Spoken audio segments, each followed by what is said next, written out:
listening to the Pharmacy Podcast Network.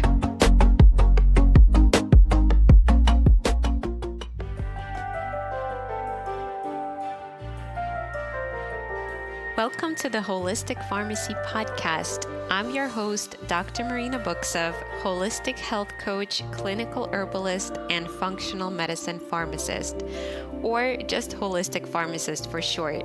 I'll be sharing inspiring stories of my guests who have shifted into holistic modalities, both personally and professionally.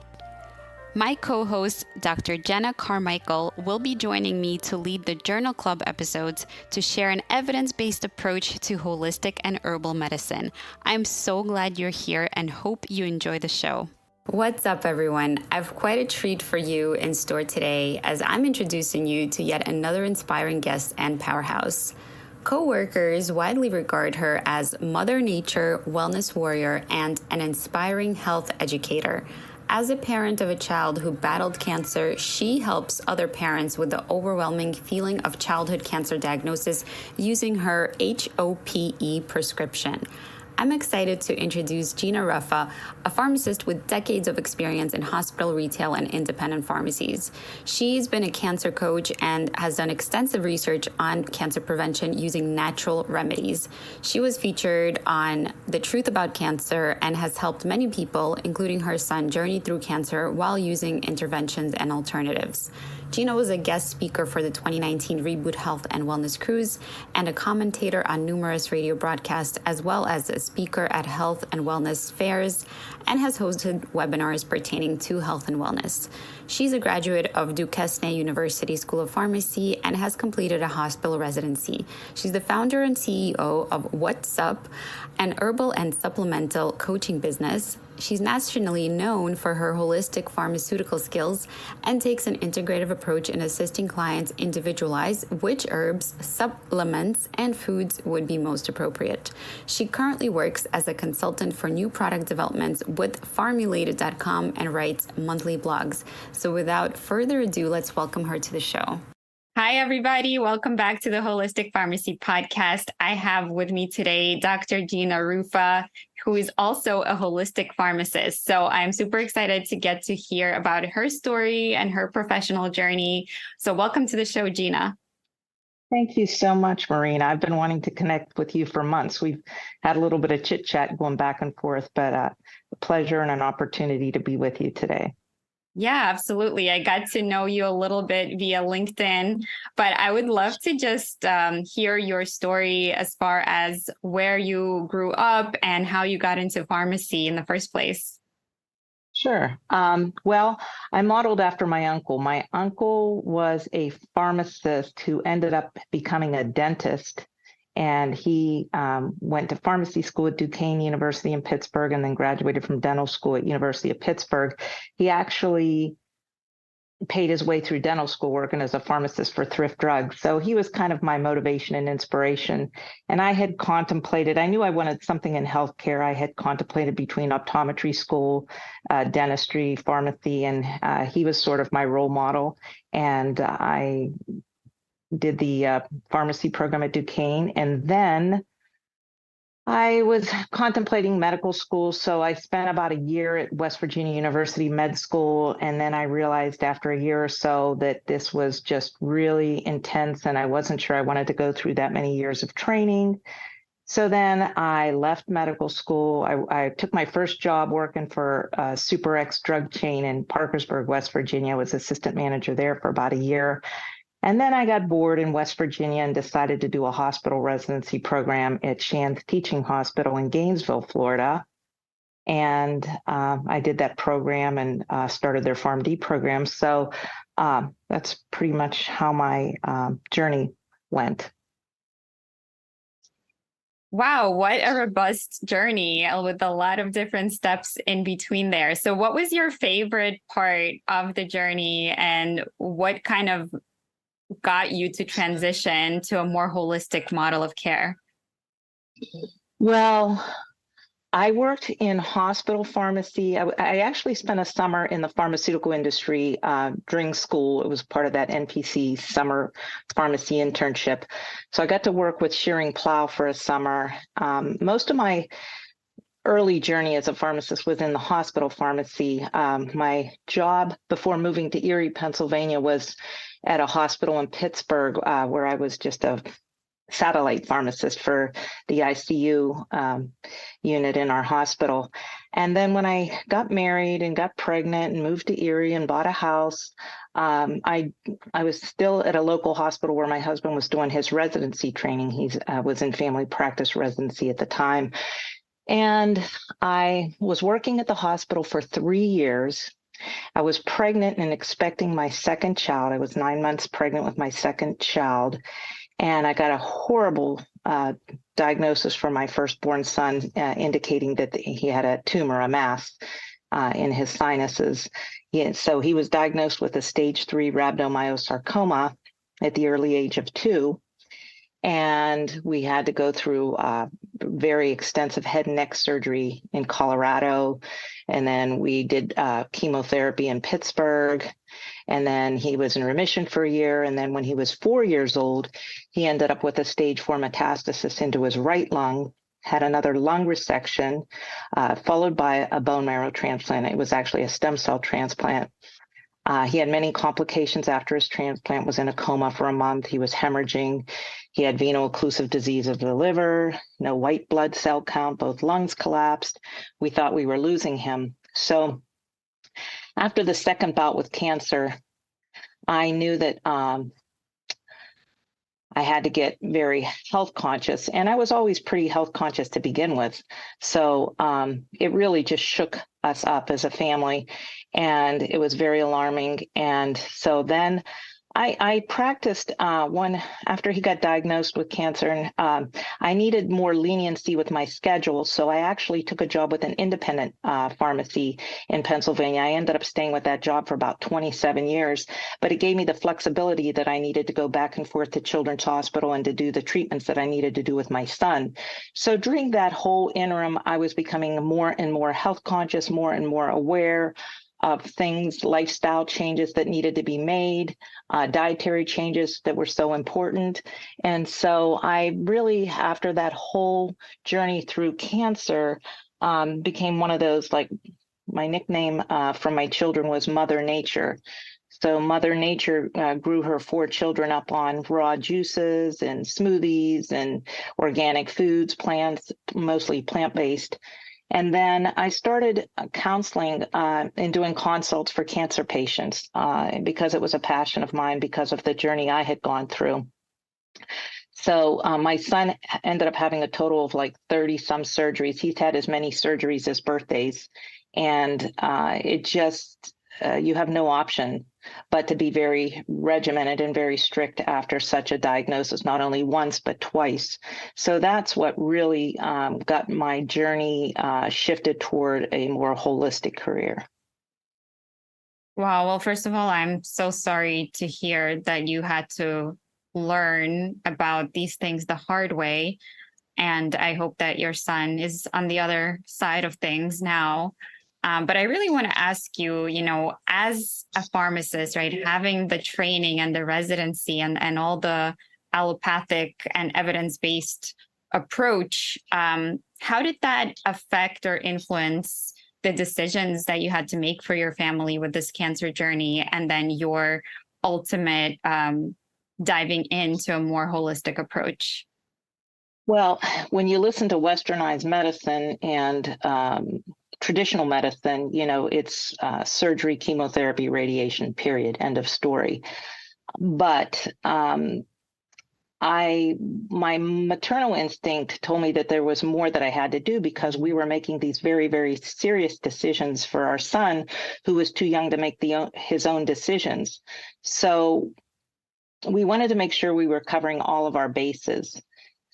And at the end of the day, we wanted to look back and say, okay, we did absolutely everything that we could for our son. So that therefore we took a more integrated approach. So we combined traditional medicine with alternative medicine, which was mostly, diet, fruits, vegetables, juicing. So we knew that we had to incorporate that to maximize his chances of long-term survival. Yeah, that makes sense. You definitely want to do everything and have no regrets. And cancer is one of these, still very, very scary diagnoses. And whenever you hear it, you sort of right away think, okay, fatality, there's a chance of mortality, right? And it's just something that I don't wish on anybody to have to go through that, especially with your child. So when you were learning about all of these other integrative approaches, something that I get asked a lot is, how do you discern what's true from fiction?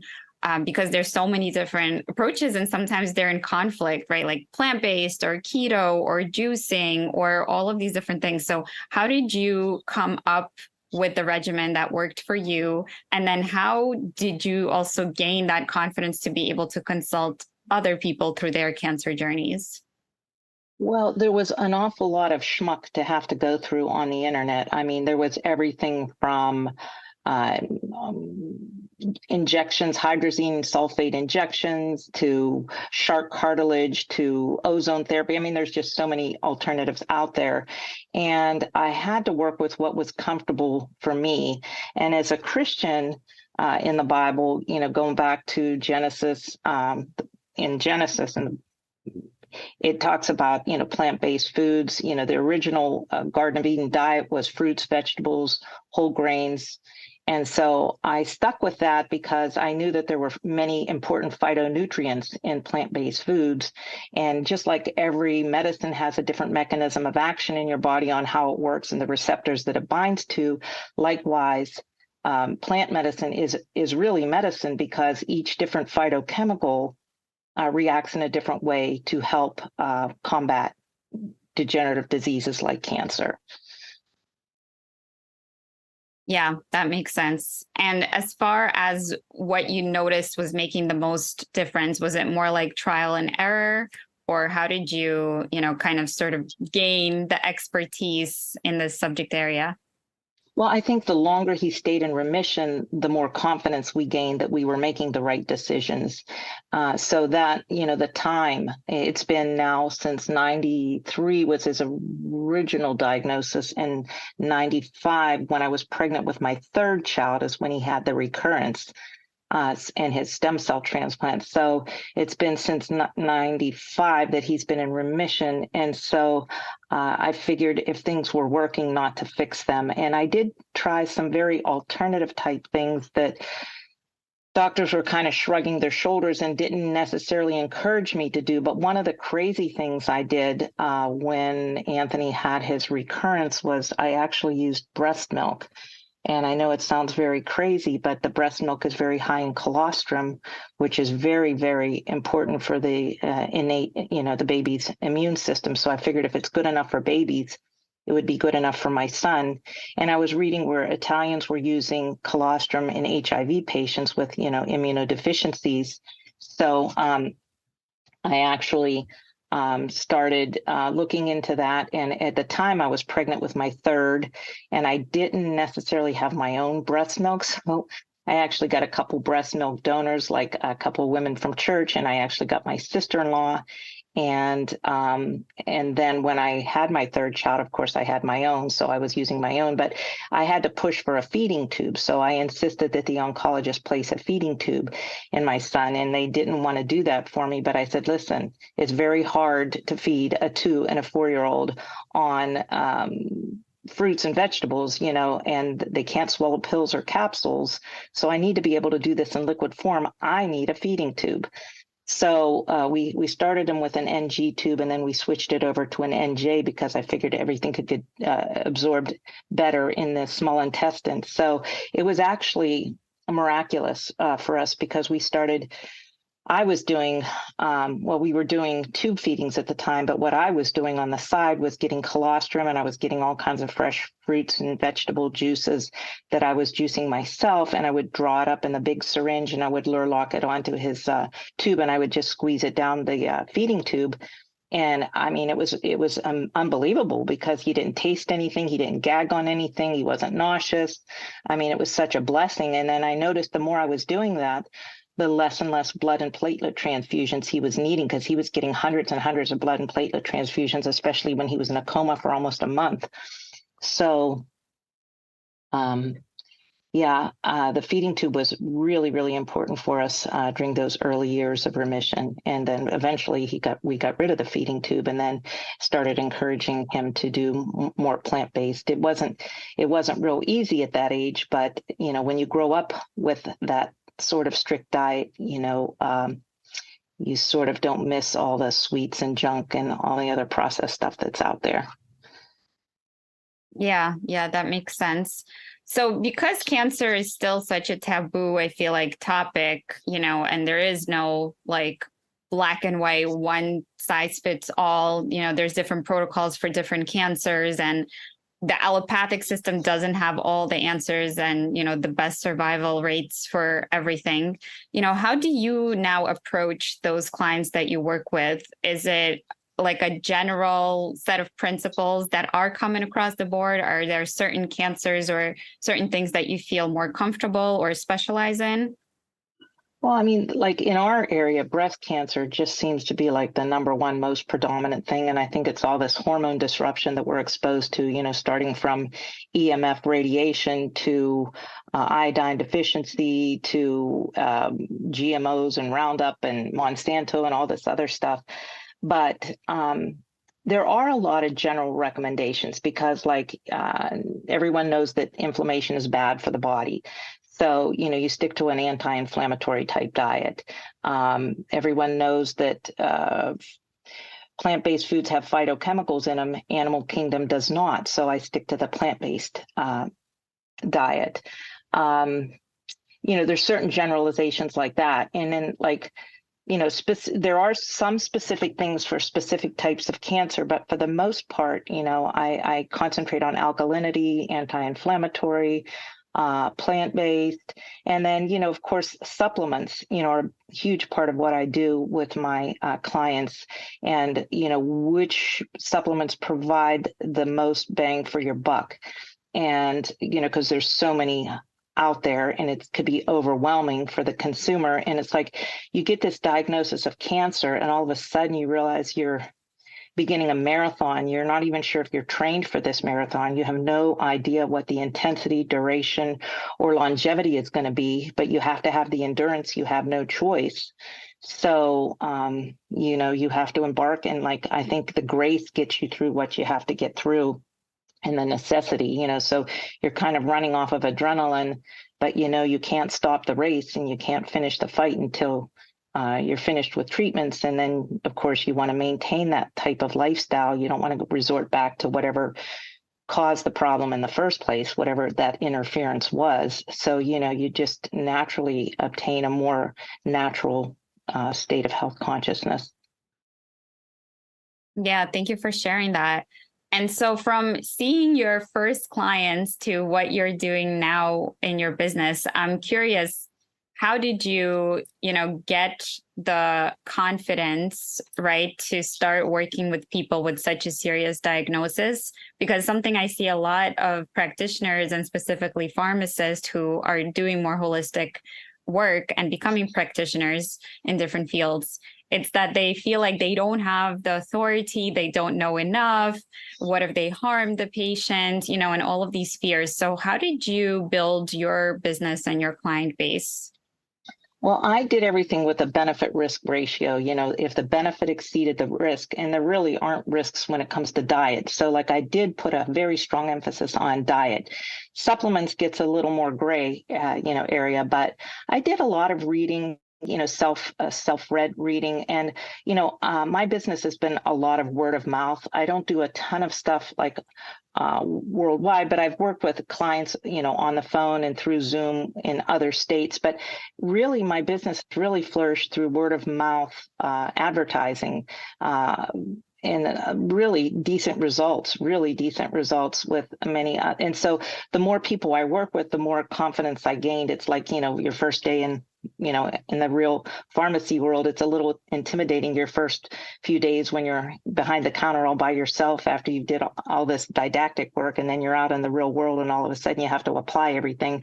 But I think just working with multiple clientele over the years and seeing the results that I had with my son, and weighing benefit versus risk, gave me the confidence to proceed in that direction. Yeah, that makes sense. Could you share where your first few clients came from, and if you have any sort of referral partners from providers? Well, there are certain companies that I use that I emphasize a lot in terms of supplementation. I have my favorite companies that I use, and I do, in general, refer people to the VitaCost website because it's an easy website for them to do a one-stop shop with everything that I suggest for them. And so the VitaCost website has been a great place to buy their supplements and powders, green powders, and whatever else I suggest. And then I work with a couple different companies, Lumina Health and Results RNA, and I really like their products.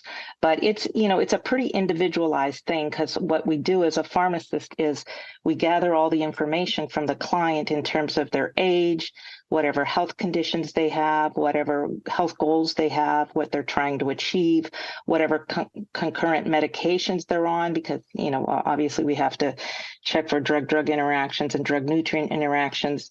So, yeah, it's just kind of like it's individualized, but yet there's a lot of generalizations that we can use, for cancer, like in terms of what's healthy, what's not, the do's and the don'ts for cancer. Yeah, that makes sense. And from the people that you've worked with, I know we just said it's individualized and case by case basis, and every situation and person is unique. But if you could boil it down to one or just a few main guiding principles, have you noticed like a time frame, as far as expectations or seeing those benefits come in, or what's been like the most important part of the healing work that you've noticed? Well, I think initially, I try to encourage everybody to go on organic diet and mostly raw foods, just for the cleansing, for the detoxification part of it. There's a lot of cleansing and detoxing that can occur, especially with the green plants and herbs. I use a lot of herbs. I use a lot of spices with my recommendations. I use a lot of teas. And so I really, with the animal kingdom, I don't usually introduce that for a while. And when I do, I want to make sure that it's very clean, grass-fed, wild-caught, organic, non-GMO. So the cleaner, the better. Eat less crap, eat more food. And I think crap stands for carbonated, refined, artificial, and processed. We want to stay away from that stuff. We want to eat more food, which is fruits and vegetables. I think it's organic, lean protein. And the D is drink more water. I forget what the other O is, but, just general concepts like that, staying away from plastic water bottles, sunscreens, watching what you put on your skin, because your skin is your largest organ in your body and it eats everything that you put on it. So, being very cautious about what you do apply to your skin, what you do ingest, junk in equals junk out, food, garbage in equals garbage out. Those sorts of principles, I try to instill in that and work with them. Yeah, that makes sense. Thank you so much for sharing that. What about like the actual coaching or, like being that person for accountability or troubleshooting, or even mental or mindset work or any spiritual work that you find goes hand in hand? Well, I definitely take a spiritual approach, because there were a lot of things in the book of Proverbs and Psalms that I used with my clients in terms of encouragement and how God is always with us. We may feel abandoned through this trial and tribulation, but he never leaves us. He never forsakes us. He's with us. He'll give us, he who began a good work in you will bring it through to completion. He gives us the grace to get through what we have to get through. If he brings you to it, he'll bring you through it. So just those sort of things that I constantly remind my clients of, and just, general progress reports. They get their lab work back, they get excited. It's a landmark for them. And, as they maintain remission, I give them a healthy guide, grocery list. This is what you do at the grocery store. Try to stay in the produce sections, try to stay away from the aisles, try to stay away from things that have a mile long worth of ingredients, things that you can pronounce, that you can actually pronounce, you can ingest, those sorts of principles. Yeah, I thank you for sharing that as well, because I think a lot of us understand like the theory of what's healthy, and there's plenty of information out there if you look for it. But again, it's so hard to sift through and actually implement. It is. Right? It is. Mm-hmm. And I feel like that's the crux of the work, because especially in such a delicate area, any sort of healing work, but specifically cancer, this is just, such a delicate subject that you really want to have that compassion and hold that space and hold somebody's hand through that. So I would imagine that that's what's required here. It is. It really is. And there's a verse in Corinthians, I can't really pinpoint it, but it's something about like God will give us the comfort. We will be able to give other people the comfort that we are ourselves receive from God. So basically we don't go through these trials for nothing. Somehow, some way they turn out for our good and God's glory. So, we give all the glory to him. But, there was one Bible verse in particular that really stuck with me, and somebody gave it to me, and it was like a God-giving thing, and I held on to it, when my son had such a poor prognosis, because when he had his recurrence, we took him out to Denver, and the anesthesiologists were just trying to tell us to palliate him with morphine until he passed away. And I was like, no, that's not even an option. As long as he has breath, we have hope. No, that's not going to happen. So I found this Bible verse that it's in Psalm somewhere. I think it's Psalm 118 or 119, but it says, I will not die, but live and proclaim what the Lord has done. So that was like a rhema word from God that I received. And so I held on to that and I clung on to it very tightly. The other one was, human calculations have no place with God. So, the doctors will give you all the dismal diagnosis, all the the statistics and, whatnot. But like ultimately, you're in God's hands. So he's the one with ultimate control. So you have to kind of trust him through the journey. I don't know what I would have done without my faith, because prior to that, I had lost a father and brother in a head-on collision by a drunk driver. That was back in 1985. And that, talk about shaking your faith, getting a phone call. When I was in Florida, I got the phone call that my dad and brother had just passed and that I needed to get home right away. That's how I ended up coming back to Pennsylvania. But if that's not enough to shake your faith, I don't know what is. Yeah, I'm so sorry. My condolences.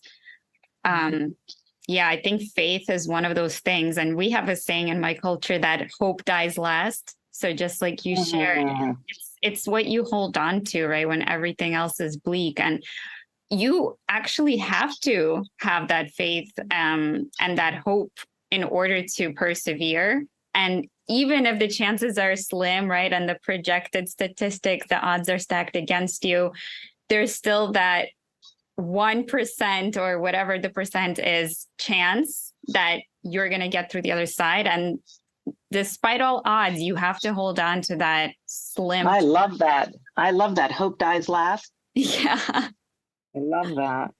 Yeah. So that's kind of how I feel we need to approach life. And I'm doing a lot of mental fitness work myself. And we try to find the opportunity and the gift in every situation and find the silver lining. And again, understanding that there's things that we're going to think are going well and things that we're going to think are going badly. But like you said, the ultimate perspective is a higher perspective, whether it's God or whatever you believe is a higher authority than just our human perspective. There could be a sequence of events that we just don't know yet, that are leading somewhere better than where we are currently. Well, I like the one that says, everything in life gets sifted through the permissive will of God, good or bad. We may not always understand on this side of our journey. It may not be until the other side that we understand exactly, but everything, that's my consolation. Everything gets sifted through the permissive will of God. And you just kind of have to accept that. And my mother was like, oh my goodness, my mother was like my hero for so many years, because I saw her, instead of getting bitter, she got better and better through the years. She turned her mess into an amazing message for her 12 grandchildren. And she kind of accepted her lot in life. She never questioned God. She never got bitter. She never got angry. And so when I went through the whole ordeal with my son, I was like, oh my gosh, if my mother got through what she had to go through, I certainly, need the grace to get through what I have to go through. So she was a strength for me. Unfortunately, she passed in 2020 from a COVID complication, but oh my gosh, she was like our matriarch and my rock, for so long. Yeah, I'm so glad that there was this inspiration to really ground you and give you faith and strength. And I think we all need that, right? And we either create it or we look up to somebody, but we get to make that choice, right? And it is a choice at the end of the day. If you see the glass half empty or half full, but it's like, which one is actually going to help you, right? To have that belief, to have potentially the placebo effect. And that's the choice that we have to keep consciously making until maybe becomes second nature to see that world and change our whole perspective and worldview, where we don't know if something is good or bad. We just let it be until it plays out, right? And then we still don't know, and we keep going. And I think one thing that we're all walking around with, and now a lot more conversation is happening in healthcare and outside of healthcare about trauma, right? And like what levels of trauma people are dealing with and how they're regulating their nervous systems from a trauma response, which is probably not the best way to handle life, right? And to deal with stressors of life. But it's kind of one of those things that once we're born into this 3D world and reality, trauma is inevitable, right? Like it's a traumatic partition from your uterus and your connection to your mom to out here to the real world. And then it's just like, how do you deal with this trauma rather than have the expectation that you can just go through life unscathed? Well, and the thing is, like everybody, paints a picture perfect world for themselves. And we never know that the bumps that are going to occur in life, but the bumps are actually what we can climb on. If you don't have any bumps in life, there's nothing to climb on. But, you have to turn it from despair to ultimately dependence on God, because, who wants despair? Despair is so discouraging. Like, and when my son had cancer, like, I really didn't want to hear about all the people that died from cancer. No, thank you. I wanted to hear stories of parents that, had a surviving child. Like I had to, wash out the negative, and I had to, say, okay, the grass is going to be green on whatever side I water it. And I'm going to water the positive side. I want to hear the positive stories. Yeah, I love that. Like the chance of the miracle happening is you have to consciously, again, go and spend more time and energy on that side, like you said. So thank you so much for sharing everything so far. And I have one more question as it relates to caring for people with cancer. So now that we have allopathic modalities, right, and sometimes aggressive or invasive treatments, and they don't always pair well with integrative modalities. So what's your approach there? With what have you seen as far as either providers being willing to integrate, or, is it sometimes appropriate or inappropriate to have the diet and the herbs and the antioxidants on board depending on the therapy? So, there's some skepticism about, throwing antioxidants in there right around your chemo time. Like, should you abstain from antioxidants right before and right after chemo, because chemo is actually an oxidative process. And so I always say, if you want to be safe, then sorry, yes, that's fine. But, unfortunately, chemotherapy is not specific for the cancerous cells. It's like antibiotics, so we need to keep our healthy cells healthy, because chemo's destroying not only the bad cells, but it's also destroying our healthy cells. So I understand that to a certain point. But then again, it's all these plant-based foods that have these phytochemicals, which is, I call it God-based chemotherapy or nature's-based chemotherapy. I mean, it's natural chemotherapy. So when people are done with their treatments, if they choose to go more traditional, and then once they're done with their treatments, I was like, we've got to incorporate these, modalities into your long-term remission plan.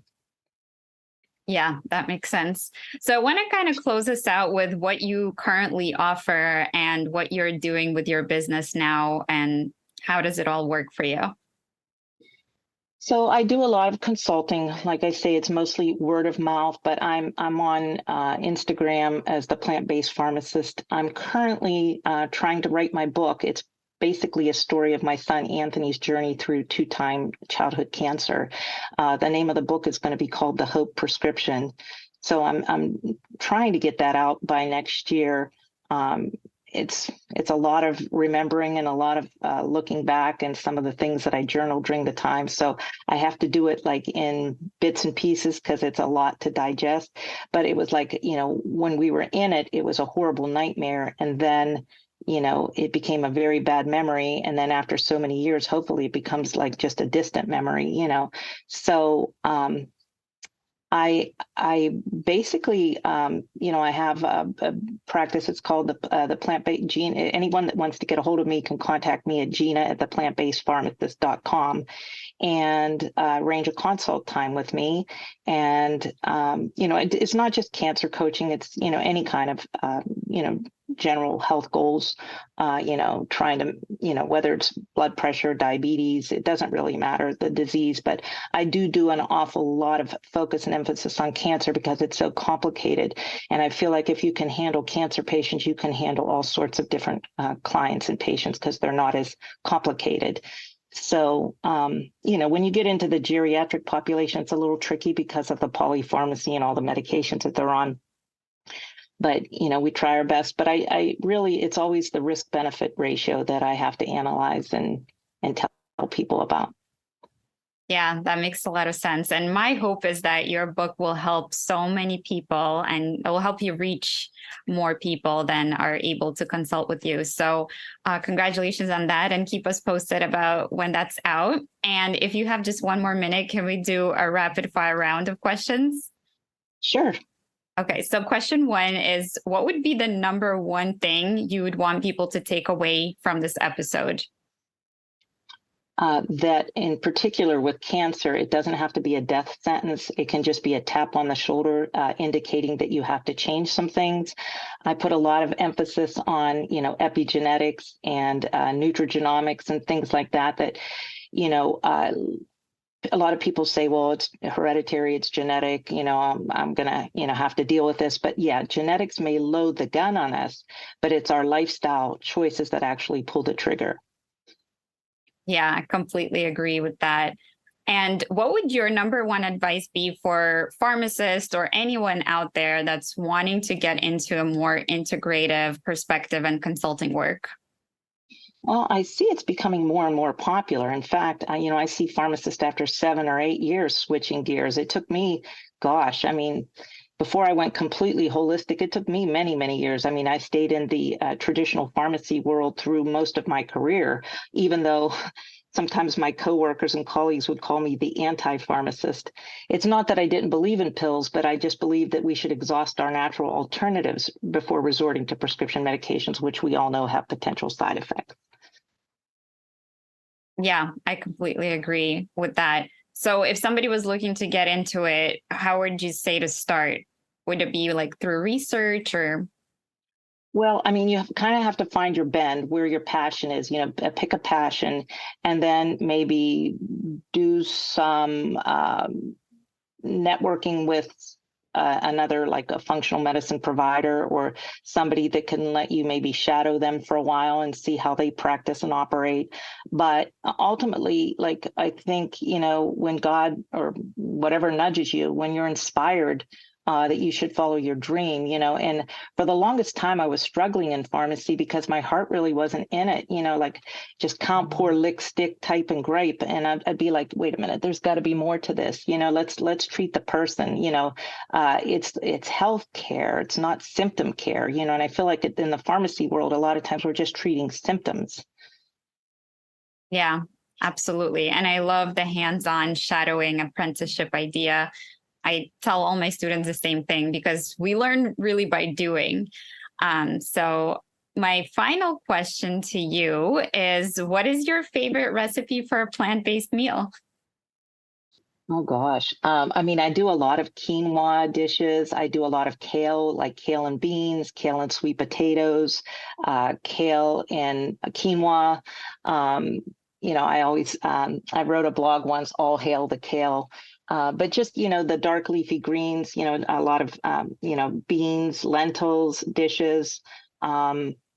Yeah, I don't miss like lentil burgers, lentil walnut burgers, sweet potato dishes. There's just so many, it's so easy, like, because I've done plant-based for so long that like I just like a lot of times just look in my refrigerator and say, okay, what kind of meal can I make with this? But it's just incorporating, like I always tell people, eat the rainbow, not Skittles, but like eat the actual rainbow, because every different color and texture of food has a different phytochemical in it. So, use a wide combination of plant-based foods. Yeah, that's such great advice and an important caveat about the Skittles. So, Gina, how can people learn more about you and support your work? Well, you can check me out on the Plant-Based Pharmacist or email me at Gina at the Plant-Based Pharmacist. When my book comes out, I'll have another platform, with the Hope prescription. But I'm happy to consult with anyone who has any, health concerns, who wants to better their journey and walk in life. And, it's about like, I'm in my 60s now, so I'm 63. So I realize, okay, this is my last quarter. Okay, now how can I maximize my last quarter? Like really, anything over 70 to me is considered bonus years. So, to get the most out of life, there's an expression that says, when we're young, we spend our health trying to gain wealth, but then when we're older, we spend our wealth trying to regain our health. So, many of us have been in that situation, especially those of us that have been in healthcare industry for so long. It's not an easy field, and you can get burnout, So another thing that I emphasize a lot is the 8 laws of health. It's called New Start, but it's a mnemonic that stands for nutrition, exercise, drink plenty of water, get plenty of sunshine, temperance or moderation, fresh air, rest in God, and rest, plenty of rest, and then T is trust in God. It's called New Start. So that's one of the things that I preach a lot. Wow. Well, I love all your mnemonics and I absolutely love this conversation. So thank you for coming on and sharing your wisdom with us. Thank you so much. And I hope we meet again. Likewise. Bye-bye. Okay. Thank you for tuning in to the Holistic Pharmacy Podcast. I truly hope you enjoyed listening to this episode as much as we enjoyed creating it. If you learned something new from it, I'd love if you could leave us a 5-star review and share it with a friend who might love it too. You can find me on any of the podcast and social media platforms by looking up Holistic Pharmacist or Dr. Marina Buksov.